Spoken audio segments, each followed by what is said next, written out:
ठाणे विघ्नार्था भटकंती आणि गुंतवणूकमध्ये मी विनायक पवार आपलं हार्दिक स्वागत करतो। आज आपण एक वेगळ्या विषयावर चर्चा करणार आहोत। नेहमी आपण भटकंती या विषयावर चर्चा करतो, आज आपण गुंतवणूक या विषयावर चर्चा करणार आहोत। तर नवीन वर्षामध्ये द मोस्ट अट्रॅक्टिव्ह स्टॉक्स हा विषय मी निवडला आहे। त्यामुळे मी आज 5 सेक्टर निवडलेले वेगवेगळ्या सेक्टरमधले। पहिला जो आहे तो ऑटोमोबाईलचा आहे, अशोक लेलँड ऑटो सेक्टरचा आहे। दुसरा जो आहे तो ITC FMCG कंपनी आहे। तिसरा आहे RVNL रेल विकास निगम रेल्वेचा स्टॉक आहे। चौथा आहे फेडरल बँक आणि पाचवा आहे माझा आवडता सब्जेक्ट आहे भटकंती, म्हणून मी पाचवा निवडलेला आहे लेमन ट्री हॉटेल। चॅनलवर तुम्ही नवीन असाल तर नक्कीच लाईक करा, शेअर करा, सबस्क्राईब करा। टिप: येथे केवळ शेअरच्या परफॉर्मन्सची माहिती देण्यात आली आहे, हा गुंतवणुकीचा सल्ला नाही हे नेहमी लक्षात ठेवा। शेअर मार्केटमधील गुंतवणूक ही जोखमीवर अवलंबून असते, त्यामुळे गुंतवणूक करण्यापूर्वी तज्ज्ञाचा सल्ला आणि मार्गदर्शन घेणे अत्यंत आवश्यक आहे, हे लक्षात ठेवणं गरजेचं आहे खूप। अशोक लेलँड ही ऑटोमोबाईल सेक्टरमधली एक दिग्गज कंपनी। जर तुम्ही शेअर होल्डिंग पॅटर्न बघाल तर प्रोमोटर होल्डिंग 51% आहे, FIL होल्डिंग 20% आहे, DII होल्डिंग 60% आहे आणि पब्लिक होल्डिंग त्याची 11% आहे। प्रमोटिंग होल्डिंगमध्ये हिंदुजा ऑटोमोटिव्ह लिमिटेड 35% आहे, सिटी बँक 11% आहे, हिंदुजा बँक 4% आहे। म्युच्युअल फंडमध्ये पण बघाल तर खूप चांगली इन्व्हेस्टमेंट आहे, म्युच्युअल फंड लोक खूप इन्व्हेस्ट करतात। निपॉन इंडियाचा 3% आहे, कोटक निफ्टी MNC फंडमध्ये 2% इन्व्हेस्टमेंट आहे, axis Nifty mid cap fund पण 2% इन्व्हेस्टमेंट केलेले आहे। प्रमोटर होल्डिंग नीट बघितली तर होल्डिंगमध्ये जर गेलास तर जून 2023मध्ये 19.04 आहे, तेच सप्टेंबर 2023मध्ये 15.04वर कमी आलेलं आहे, हे खूप चांगली बाजू आहे। FII ची होल्डिंग जर बघाल जून 2023मध्ये तर 16.59 आहे, तेच सप्टेंबर 2023मध्ये इन्क्रीज झालेली होल्डिंग 20.21%।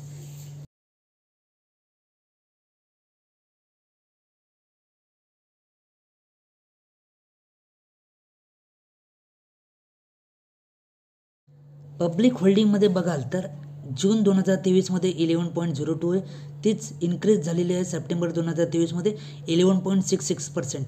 हे खूप चांगलं साईन आहे इन्व्हेस्टमेंट करण्यासाठी।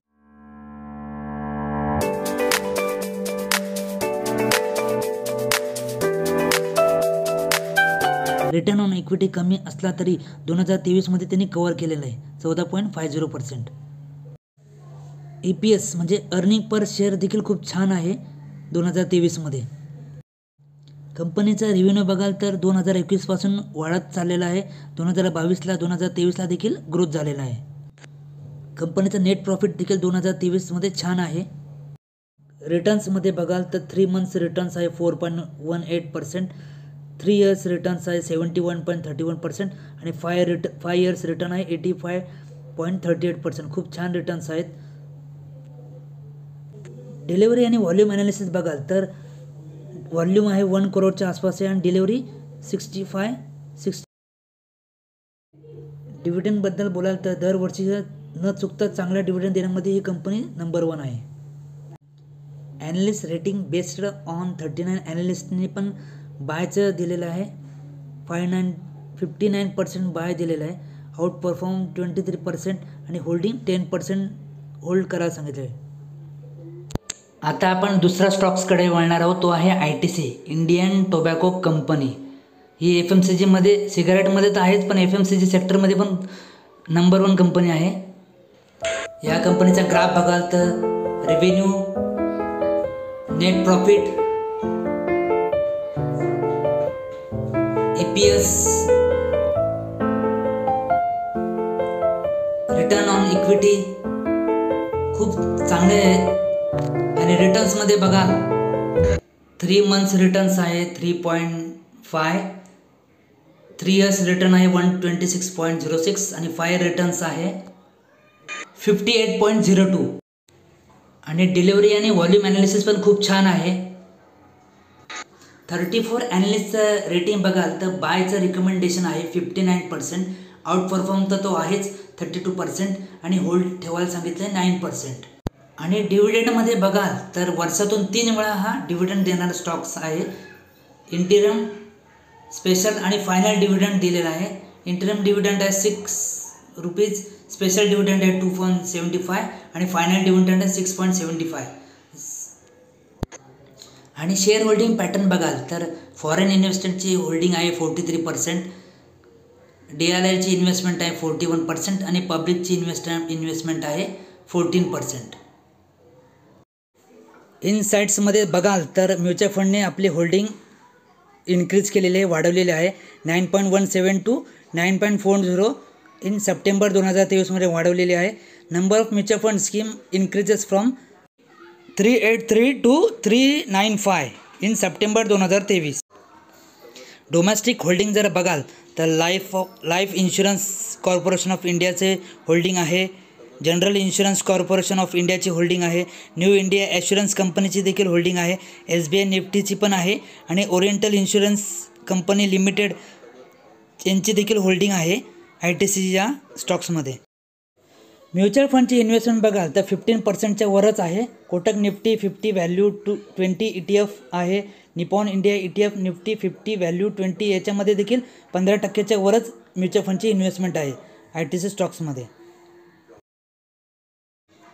तिसरी कंपनी मी निवडली आहे रेल विकास निगम, RVNL. रेल विकास निगम या स्टॉक्सने रिटर्न्समध्ये खूप छान रिटर्न्स दिलेले आहेत. 3 मंथ्स रिटर्न आहे 23.26, 1 इयर रिटर्न्स आहे 160.14%, 2 इयर्स रिटर्न आहे 469.33 आणि 3 इयर्स रिटर्न आहे 518.72%. खूप छान पद्धतीने रिटर्न्स दिलेले आहेत. तुम्ही बघू शकता ग्राफमध्ये रेव्हेन्यू छान आहे, नेट प्रॉफिट पण छान आहे, EPS देखील खूप अतिशय चांगला आहे, रिटर्न ऑन इक्विटी पण खूप छान आहे. याचा ग्राफ हा चढता क्रमच आहे, त्याच्यामुळे हे स्टॉक्स हा लॉंग टर्म इन्व्हेस्टमेंटसाठी खूप छान आहे. वर्षातून 2 वेळा हा डिव्हिडंड देणारा स्टॉक्स आहे, इंटिरिम डिव्हिडंड आणि फायनल डिव्हिडंड. इनसाईडमध्ये बघाल तर प्रमोटर्सने डिक्रीज केलेली आहे holding 78.20 to 72.84 in September 2023. Mutual fund increase holding केलेली आहे 0.09 to 0.13 in September 2023. Number of mutual fund scheme देखील वाढलेले आहेत 10 टू 12 इन सप्टेंबर 2023 आणि फॉरेन इन्व्हेस्टमेंटने इन्क्रीज केलेली होल्डिंग 1.75 टू 2.32 इन सप्टेंबर 2023. हे आहे समरी, कोणी किती इन्व्हेस्टमेंट केली आहे. Promoter, foreign investment, domestic investment आणि पब्लिक होल्डिंग इथे मेन्शन केलेली आहे. LICची होल्डिंग आहे 5.62%.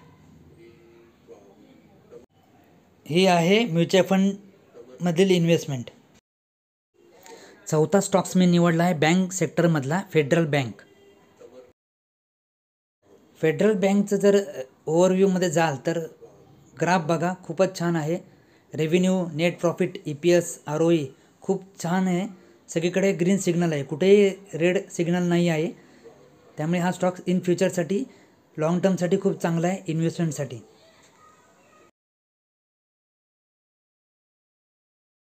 या स्टॉक्सने डिव्हिडंड देखील छान दिलेला आहे, फायनल डिव्हिडंड ₹1. या स्टॉक्समध्ये इन्व्हेस्टमेंट समरी बघाल तर खूप छान आहे. पब्लिक होल्डिंग 25.92% आहे. 28 ॲनालिस्टने रेटिंग पण खूप छान पद्धतीने दिलेले आहे. बाय रेटिंग आहे 75%, आउट परफॉर्म तर आहेच 11% आणि होल्ड करायला देखील चांगलं आहे 14%. शेवटचा स्टॉक्स मी निवडला आहे लेमन ट्री हॉटेल, कारण माझा आवडता छंदच आहे भटकंती. त्यामुळे हा शेवटचा आणि 5वा स्टॉक्स निवडला आहे मी हॉटेल सेक्टरमधला lemon tree hotel.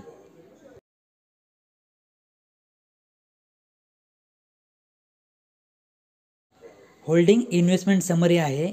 Promoter holding आहे 23.28%, FIL आहे 24%, DIL आहे 13.41% आणि पब्लिक आहे 38.41%. हे बघा financial overview, revenue, net profit, EPS, ROE तुम्ही बघू शकता. आता आपण बघणार आहोत या स्टॉक्सने किती रिटर्न्स दिले. 3 मंथ्स रिटर्न आहे 11%, 1 इयर रिटर्न्स आहे 75%, 2 इयर्स रिटर्न आहे 170.3%, 3 इयर्स रिटर्न आहे 220.48% आणि 5 रिटर्न्स आहे 85.96%. डिलिव्हरी आणि व्हॉल्यूम ॲनालिसिस पण खूप छान आहे, तुम्ही बघू शकता. 15 ॲनालिस्ट लोकांनी रेटिंग दिलेली आहे. बायचं रिकमेंडेशन दिलं आहे 80%, होल्ड करायला सांगितलं 7%, अंडर परफॉर्म आहे 13%.